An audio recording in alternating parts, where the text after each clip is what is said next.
14 বছরের নীলমণি প্রামাণিকের intellectual disability রয়েছে। নীলমণির রং সম্পর্কে কোনো ধারণা নেই, সে সারাক্ষণ শুধু খেলতে চায়। তাই তার এই খেলাকে কাজে লাগিয়েই তাকে রং চেনানো হবে। এই জন্য কিছু মাছ নেওয়া হয়েছে কাগজের এবং সেগুলিতে প্রাথমিক কালার লাল, নীল, হলুদ, সবুজ রং করা হয়েছে এবং পাশে 4টি রঙের কাপ রাখা হয়েছে এবং একটি ছিপ দেওয়া হয়েছে।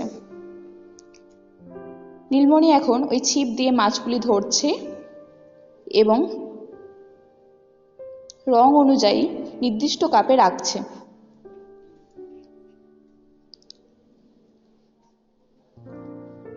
এই কাজটি করার ফলে নীলমণি রং চিনতে শিখবে। দেখুন, ও কিন্তু প্রত্যেকটি মাছের রং অনুযায়ী কাপে রাখছে। নীল রংটি নীল কাপে রাখলো। দেখুন, আবার একটা নীল মাছ ধরেছে, দিয়ে সেটি নীল পাত্রে রাখলো। বাহ! সবুজ মাছ সবুজ পাত্রে রাখলো। খুব ভালো হচ্ছে নীলমণি, করো।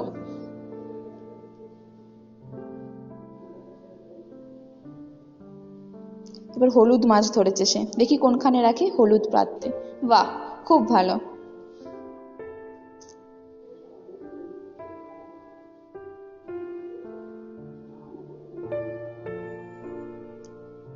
খুব ভালো হয়েছে।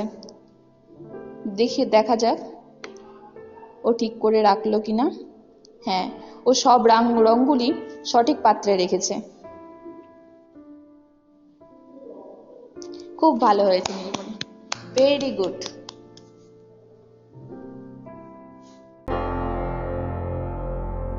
Break Free Solutions, brought to you by Project Discovery, supported by Enable India and Google.